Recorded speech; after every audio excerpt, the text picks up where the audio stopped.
Hello there, travel lovers, and welcome back. Now, have you ever felt that itch in your feet? That little voice whispering, "Darling, you need a bit more sparkle in your life." Well, get ready to scratch that itch, because today we are embarking on a whirlwind tour of the world's most fabulous, most colourful, and frankly, most bonkers celebrations. I'm talking about a countdown of 10 cultural festivals that are so utterly spectacular, you simply must pop them on your bucket list. These aren't just parties, they are life-affirming, soul-stirring experiences that will leave you with stories you'll be telling for years. We're diving headfirst into a world of vibrant traditions, ancient rituals, and pure, unadulterated joy. From floating lanterns in Thailand to tomato-flinging chaos in Spain, these festivals are famous for a reason. They bring people together from every corner of the globe, united in a shared moment of pure, glorious fun. It's a chance to dance, to sing, to eat, and to connect with humanity in the most extraordinary ways. So grab a cuppa, or something a little stronger, I won't judge, and prepare to have your travel plans completely upended. So are you ready to add a little bit of magic to your life? I thought so. We're going to journey from the sacred to the silly, the spiritual to the downright spectacular. Forget your average holiday. We're talking about memories that will be seared into your brain forever. These are the events that make you feel truly alive. The ones that remind you just how wonderfully diverse and brilliant our world is. Let's kick things off with our number 10, shall we? It's a good one. Kicking off our list at number 10, we're off to the stunning city of Chiang Mai in Thailand for the Yi Peng Lantern Festival. Now picture this, thousands upon thousands of glowing paper lanterns, like a galaxy of man-made stars, floating gracefully into the night sky. It is, and I don't say this lightly, utterly breathtaking. It's one of those moments that looks incredible in photos, but seeing it with your own eyes, it's pure, unadulterated magic. You feel like you've stepped right into a Disney film, only with better street food. The festival typically happens in November, aligning with the full moon of the 12th lunar month. The whole point of releasing these lanterns, or com loy as they're known, is to let go of any misfortunes from the past year. You write a little message on your lantern, make a wish, and as you release it, you're symbolically sending away all your troubles and welcoming good luck for the future. It's a beautifully cathartic experience, and you can't help but get swept up in the collective sense of hope and renewal. Of course, being Thailand, the atmosphere is electric. The streets of Chiang Mai are buzzing with parades, traditional music, and the most incredible aromas wafting from every food stall. While the main ticketed events offer the most synchronized and spectacular releases, you can find smaller, more local gatherings all over the city. Just wandering along the Ping River, you'll see families and friends lighting their own lanterns, their faces illuminated with joy. It's a truly communal and heartwarming sight. The key is to find a good spot. Some people swear by the big events at places like Majo University, where the sheer scale is mind-boggling. Others prefer the more intimate feel of being in the old city. My advice? Do a bit of both. Experience the massive, awe-inspiring release, but also take time to just be in the moment, perhaps by a temple or on a quiet bridge, watching the sky fill with light. It's a spiritual experience even for the most cynical among us. And let's be honest, who doesn't love the idea of sending all their worries away on a flaming piece of paper? It's far more glamorous than just having a good moan, isn't it? The combination of the solemn, beautiful ritual and the joyous, festive chaos of the city makes Yi Peng an unforgettable start to any world festival tour. You'll be surrounded by smiles, the gentle crackle of the lanterns, and a sky so full of light it feels like the universe is applauding. So if you're looking for a festival that is as visually stunning as it is spiritually uplifting, Yi Peng is your ticket. Just imagine standing there, lantern in hand, surrounded by thousands of others, all sharing in this one perfect, silent, glowing moment. It's the kind of memory that stays with you, a little warm glow in your heart, long after the last lantern has disappeared from view. Absolutely one for the bucket list. Right, for our number 9, we're jetting off to India for a festival that is the absolute opposite of quiet and serene. Welcome to Holi, the festival of colours. If Yi Peng was a gentle, glowing hug, Holi is a full-on, riotous, technicolor tackle. It is an explosion of joy, mischief, and vibrant powder paint, known as gulal. On the day of Holi, the streets of India transform into a playground where everyone, and I mean everyone, is fair game for a splash of colour. It's not just about chucking paint at strangers for a laugh. although that is a significant part of the fun. Holi celebrates the arrival of spring, the triumph of good over evil, and for one glorious day, it completely dissolves social barriers. Rich or poor, young or old, friend or stranger, everyone is equal under a thick coating of pink, blue, yellow, and green. It's a day of forgiveness, of mending broken relationships, and of pure, uninhibited celebration. It's wonderfully, beautifully chaotic. The festival has a fantastic backstory, a tale from Hindu mythology about a demon king and his devout son, Prahlada. The king's wicked sister, Holika, tried to trick Prahlada into a bonfire, but thanks to divine intervention, she was the one who perished while he walked away unscathed. The night before the main color-throwing event, communities light huge bonfires called Holika Dahan to symbolize this victory of good over evil. It's a powerful and dramatic start to the festivities. Now let's talk etiquette, or the gleeful lack thereof. The main rule of Holi is to embrace the madness.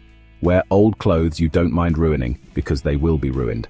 A white outfit is traditional, as it makes for the best canvas. Arm yourself with packets of gulal and a pitchkari, a giant water pistol, and prepare to be drenched and decorated from head to toe. It's all in good fun, and a cheerful buranamano, Holi Hai, don't mind, it's Holi, is the universal get-out-of-jail-free card. And the food, oh, the food is divine. After a morning of colourful chaos, families gather to share special treats. You absolutely must try gujia, a sweet, deep-fried dumpling filled with dried fruits and nuts. And to drink, there's thandai, a traditional cold drink often laced with, a special ingredient called bang for an extra bit of festive spirit. It's a feast for the senses in every possible way. Honestly, there's nothing quite like the feeling of dancing in a crowd of laughing, rainbow-colored people, music blaring, with all your inhibitions washed away. It's a festival that forces you to let go, to be playful, and to connect with people on the most basic, joyful level. It's messy, it's loud, it's utterly exhausting, and it is, without a doubt, one of the most exhilarating experiences you could ever have. From colourful powder to, well, colourful pulp. At number 8, we're heading to the small town of Buñol in Spain for La Tomatina. Yes, my friends, this is the world's biggest food fight, and the weapon of choice is the humble tomato. On the last Wednesday of August, this quiet Valencian town swells with thousands of revelers who have one goal: to pelt each other with overripe tomatoes until the streets run red with juice. It is utterly, gloriously, certifiably mad. The origins of this festival are a bit murky, which I absolutely love. Some say it started with a spontaneous food fight among youngsters in the 1940s. Others claim it was a protest. Whatever the reason, the townspeople enjoyed it so much they decided to do it again the next year, and a bizarre tradition was born. For 1 hour, all bets are off, and it's a complete tomato Armageddon. It's the kind of organized chaos that Spain does so brilliantly. Now, you can't just rock up and start flinging. There are rules, you know. This isn't a complete free-for-all. Rule number 1, the tomatoes must be squashed before you throw them to avoid any injuries. We're aiming for a messy good time, not a trip to the emergency room. Rule number 2, no other projectiles are allowed. And rule number 3, when the second cannon fires, signaling the end of the hour, you must stop throwing immediately. It's a surprisingly well-regulated slice of mayhem. The whole thing kicks off in the morning with the palo jabon. A huge greased pole is erected in the town square with a Spanish ham perched on top. The goal is for someone to climb this slippery beast and claim the ham. The tomato fight can't officially begin until the ham is captured. It's a hilarious and often futile spectacle that gets everyone hyped up for the main event. Then, at 11 a.m. sharp, a cannon fires, trucks loaded with tomatoes roll in, and all hell breaks loose. You will be drenched. You will have tomato seeds in places you didn't know you had. The streets literally become rivers of passata. It's a sensory overload of squelching, laughing, and the surprisingly acidic smell of 100 metric tons of tomatoes. Goggles are highly recommended, as is a complete lack of dignity. Just give in to the sheer silliness of it all. You are, after all, willingly participating in a giant town-sanctioned food fight. And the best part? After the hour is up and the second cannon fires, the cleanup operation is a thing of beauty. The fire brigade comes out and hoses down the streets and the participants. And within a couple of hours, the town is sparkling clean. The acidity of the tomatoes apparently leaves the cobblestones looking pristine. Then, the party continues in the local bars, where everyone, still pink-tinged and smelling faintly of salsa, shares a celebratory drink. It's an experience you will never, ever forget. Alright, put down your tomatoes and pick up a stein, because at number 7 we're off to Munich, Germany, for the one and only Oktoberfest. Now, despite its name, this legendary festival actually starts in September, but who are we to argue with 2 weeks of world-class beer, hearty food, and thigh-slapping good times? This isn't just a beer festival, it's Beer Festival, a global institution of good cheer and traditional Bavarian culture. It all started back in 1810 to celebrate a royal wedding, and much like La Tomatina, the locals had such a good time they thought, let's do this every year. And thank goodness they did. Today, Oktoberfest attracts millions of visitors who come to sample beers brewed exclusively within Munich's city limits. These are not your average pints. This is specially brewed Oktoberfest beer, a little stronger and a lot more delicious, served in giant 1-liter glasses called a Mass. The atmosphere is simply electric. The festival grounds, known as the Theresienwiese or Wiesen, are home to massive beer tents, each run by a different Munich brewery. These tents can hold thousands of people, all seated at long wooden tables, singing along to Oompa bands and swaying in unison. It's an incredible sight. You'll see people from all over the world, many dressed in traditional lederhosen for the men and dirndls for the women. It's worth dressing up. You'll feel right at home.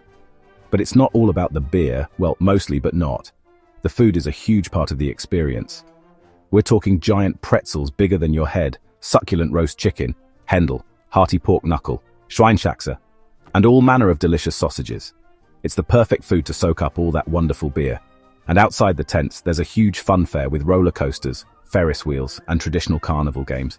It's a proper family affair during the day. A word to the wise, this thing is popular. And by popular, I mean you need to plan ahead, like way ahead. Accommodation in Munich gets booked up months, if not a year in advance, and getting a seat in one of the popular tents, especially on a weekend, can be a challenge. My tip is to go on a weekday if you can, or book a spot through a tour company. Spontaneity is wonderful, but not when it means you're standing outside a tent listening to all the fun you're missing. So if your idea of heaven is raising a glass with thousands of new friends, singing classic German drinking songs at the top of your lungs, and indulging in some of the best food and beer on the planet, then Oktoberfest is calling your name. It's a rite of passage for any serious traveler or fun seeker.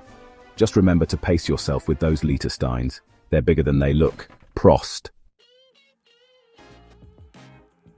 Now hold on to your hats and your sequins, because at number 6 we're heading to Rio de Janeiro for the biggest, most dazzling party on earth, Carnival. Forget everything you think you know about parties. Rio's Carnival is a sensory supernova, an explosion of samba, sparkle, and pure, unadulterated energy that takes over the entire city. It is, quite simply, the greatest show on earth, and it's a spectacle that needs to be seen to be believed. The main event, the part you've seen on television, is the Sambadrome Parade. This is where Rio's top samba schools compete in a dazzling display of pageantry. We're talking about colossal, fantastical floats that defy belief, and thousands upon thousands of dancers in the most elaborate, feathered, and glitter-drenched costumes imaginable. The drumming is a physical force. You feel the rhythm in your chest, a primal beat that commands you to move. It's an epic, all-night affair of pure theatrical brilliance. But Carnival is so much more than just the Sambadrome. The real soul of the party is out on the streets. All over the city, blocos, which are essentially street parties, pop up, each with its own band, theme, and loyal following. Some are huge, attracting hundreds of thousands of people, while others are small, local affairs. This is where you can join in, dance with the locals, and truly immerse yourself in the infectious spirit of Carnival. No tickets, no barriers, just pure democratic fun. The energy in Rio during Carnival is something else. It's palpable. The entire city pulses with music and excitement. It's a time when people shed their inhibitions along with their everyday clothes. The creativity is off the charts, with people donning hilarious, satirical, or just plain beautiful costumes. It's a celebration of life, of freedom, and of the unique spirit of the Cariocas, the people of Rio. You can't help but be swept up in the collective euphoria. Of course, it's intense. It's hot, it's crowded, and it's loud. You need to be prepared, stay hydrated, wear comfortable shoes, and keep your valuables safe. But if you go with an open mind and a willingness to embrace the chaos, you will be rewarded with an experience that is truly unforgettable. It's a chance to witness a city completely surrendering to joy, and to be a part of that is a real privilege. From the jaw-dropping spectacle of the Sambadrome to the wild, sweaty, joyous abandon of the street blockos, Rio's Carnival is a full-body experience. It will leave you exhausted, exhilarated, and covered in glitter for weeks. It's a festival that gets under your skin and into your soul. If you want to experience the zenith of human celebration, book a flight to Rio. You won't regret it.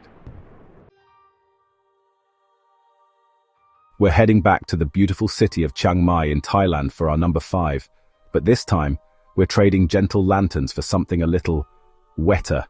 Get ready for Songkran, the Thai New Year, which is celebrated with the world's biggest water fight. Taking place in the scorching heat of April, this festival is a welcome and wildly fun way to cool down.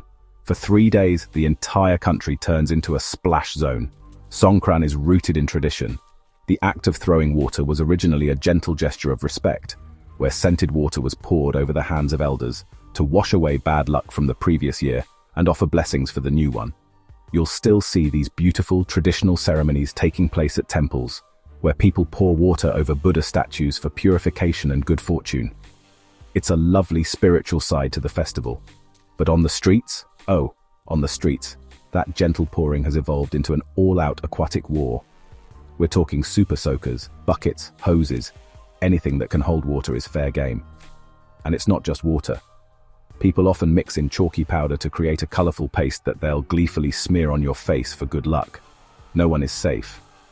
Whether you're a local or a tourist, walking down the street or riding in a tuk-tuk, you're going to get soaked. Chiang Mai is considered the epicenter of the Songkran celebrations. The old city, with its ancient moat, becomes the main battlefield. People literally form bucket brigades, filling their weapons from the moat and drenching anyone who passes by. Trucks loaded with people and giant barrels of water roam the streets, engaging in mobile warfare. The atmosphere is one of pure, unadulterated, childlike glee. Everyone is smiling, everyone is laughing. My advice for any Songkran first-timer: first, embrace it. You cannot avoid getting wet, so don't even try. Buy a water pistol the second you arrive and get involved. Second, protect your electronics. A waterproof bag for your phone and wallet is absolutely essential. And third, wear clothes that dry quickly and shoes you don't mind getting waterlogged. A pair of swimming goggles wouldn't go amiss either. Trust me on that one. Songkran is this perfect blend of sacred tradition and hilarious, soaking wet chaos. It's a festival that allows everyone to be a kid again, to splash and play without a care in the world. It's a baptism of fun, washing away the old and welcoming the new in the most refreshing way possible. If you love a good water fight, and who doesn't, then Songkran is an absolute must. For number 4, we're off to my old stomping grounds, the Emerald Isle itself, for St. Patrick's Day. Now you might think you know St. Paddy's Day, green beer, silly hats, a vague connection to snakes. And while you'll find plenty of that, experiencing it in Ireland, especially in Dublin, is something else entirely. It's a nationwide party that's less about leprechauns and more about celebrating Irish culture, creativity, and our world-famous crack. The heart of the celebration in Dublin is the St. Patrick's Festival, a multi-day event that culminates in the Grand Parade on March 17th. This isn't just a few tractors and a local marching band, it's a massive theatrical procession with incredible floats, international performers, and a level of artistic flair that is genuinely impressive. It's a vibrant, modern celebration of what it means to be Irish today, and the entire city centre comes to a standstill to watch. But the real magic of St. Paddy's in Ireland happens in the pubs. Of course it does. The atmosphere is electric. You'll find yourself squeezed in next to locals and visitors from all over the world, all united in a mission to have a good time. There'll be live traditional music sessions in every corner, with fiddles, tin whistles and bodrans creating a soundtrack that is quintessentially Irish. And yes, the Guinness flows freely, and it genuinely does taste better here. That's not a myth.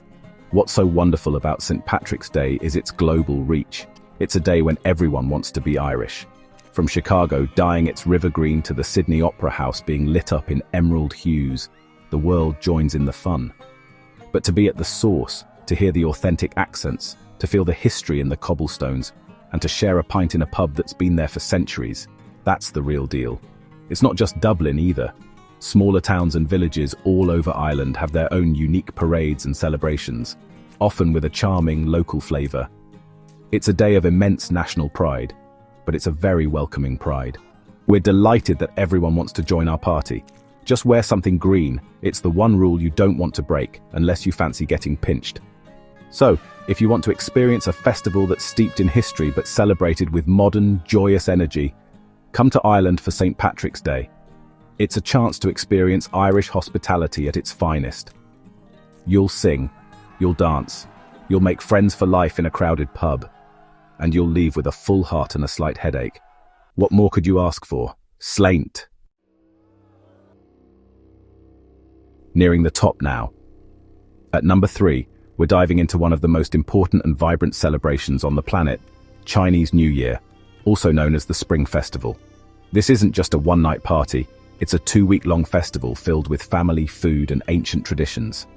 It's the biggest human migration on Earth, as hundreds of millions of people travel home to be with their loved ones. The sheer scale of it is, honestly, mind-boggling. At its heart, Chinese New Year is all about family. It's a time for huge reunion dinners, where generations gather around tables groaning with symbolic foods. You'll find whole fish to represent surplus, dumplings shaped like ancient money for wealth, and long noodles for a long life. It's a culinary journey steeped in meaning and tradition, and being invited to a family dinner is a true honor. The festivities are a feast for the eyes. Cities like Beijing and Shanghai are decorated with red lanterns, a color that symbolizes luck and happiness. You'll hear the constant crackle of firecrackers, meant to scare away evil spirits and the mythical beast, Nian. The air is thick with excitement and anticipation for the year ahead. It's a time of renewal, of sweeping out the old and welcoming the new. One of the most exciting traditions is the giving of red envelopes, or hongbao.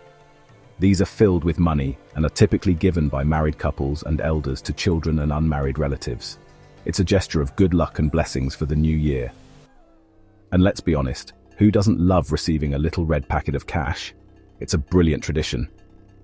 You'll also see spectacular lion and dragon dances on the streets, accompanied by deafening drums and cymbals, bringing energy and good fortune to the community.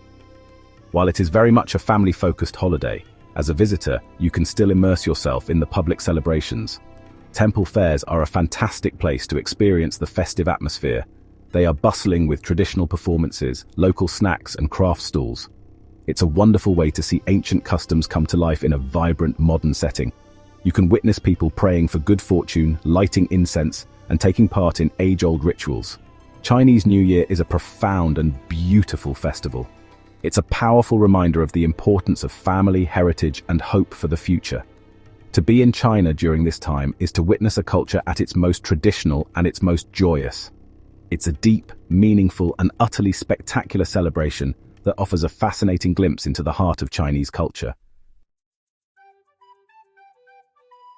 Just missing out on the top spot at number 2, we're venturing to the remote Shetland Islands of Scotland for a festival of fire, Vikings, and epic beards.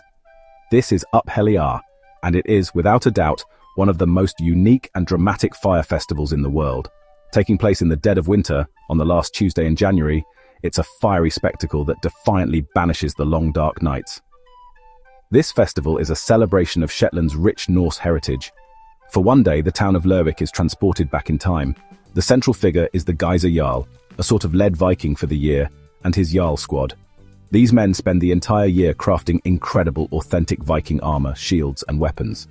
They look absolutely magnificent, like they've just stepped off a longship, ready for battle. The day is filled with marches and appearances by the Jarl squad, but the main event happens after sunset. This is what everyone comes to see. Around 1,000 torchbearers, known as geysers, dressed in all manner of creative costumes, form a procession. Led by the Geyser Jarl and his squad, they march through the darkened streets of Lerwick, their flaming torches creating a river of fire. It is an unbelievably powerful and primeval sight. The procession's destination is a specially built, full-size Viking longship. The geysers circle the galley, and on the Jarl's command they hurl their burning torches into the vessel. The ship is consumed by flames in a massive, roaring inferno, a tribute to the Viking funeral rites of old.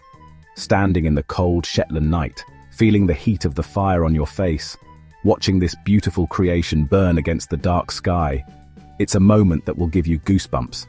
But the party doesn't end there. Oh no, this is just the beginning. After the burning, the squads of geysers spend the rest of the night visiting various halls around the town. At each hall, they perform a skit or a song, have a drink, and share a dance with the locals before moving on to the next. The festivities go on until the wee hours of the morning, and the next day is a public holiday to allow for recovery. They've thought of everything. Helly Aa is a true community festival. It's run by volunteers, and the sense of local pride is immense. As a visitor, you need to plan well in advance, as accommodation on the islands is limited and books up fast. But the effort is more than worth it to witness this incredible spectacle of fire and history. It's raw, it's visceral, and it's a fiery tribute to a unique heritage that burns brightly in the middle of winter.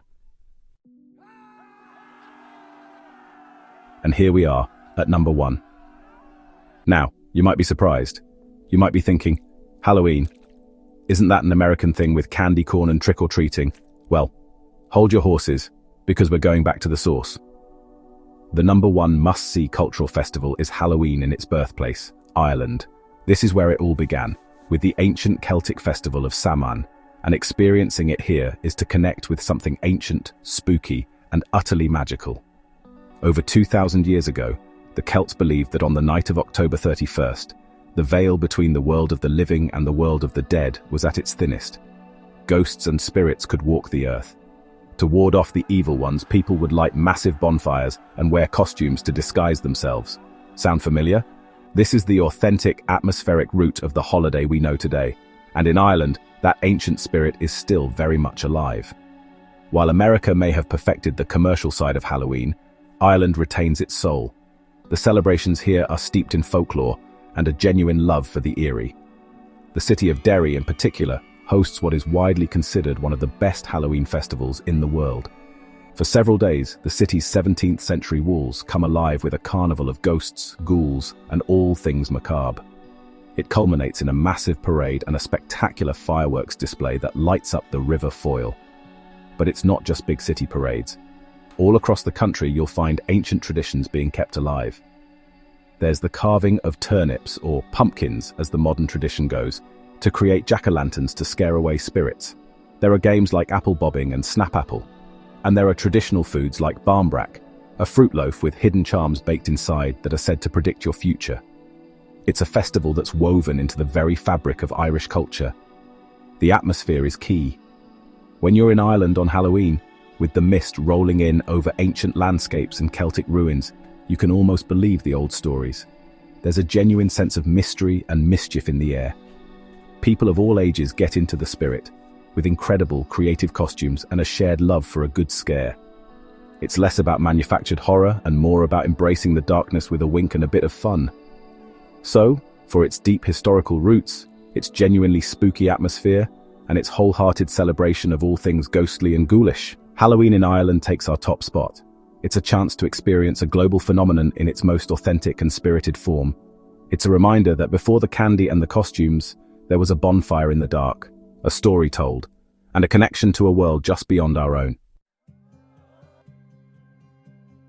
And there you have it, 10 of the most incredible, life-changing and utterly fabulous festivals from around this brilliant world of ours. From fiery Viking ships in Shetland to tomato-flinging madness in Spain, I hope you're feeling inspired to pack a bag and dive headfirst into some cultural chaos. These experiences are what travel is all about, connecting with people, celebrating life, and creating memories that are so much more vibrant than any photo could ever capture. So go on, add a few of these to that bucket list. You deserve it. Now I am dying to know, which one of these festivals is calling your name? Are you ready to get drenched at Songkran, or would you rather float a lantern of hope at Yi Peng? Perhaps a giant beer at Oktoberfest is more your speed. Pop a comment down below and tell me which celebration you'd love to experience the most. I read them all, usually with a large glass of wine in hand, so make them good. Thank you all so much for joining me on this little adventure today. It's been an absolute pleasure. If you enjoyed our trip around the world, do be a darling and give this video a like, and don't forget to subscribe for more travel inspiration and general fabulousness. Until next time, stay curious, stay adventurous, and I'll see you all very soon.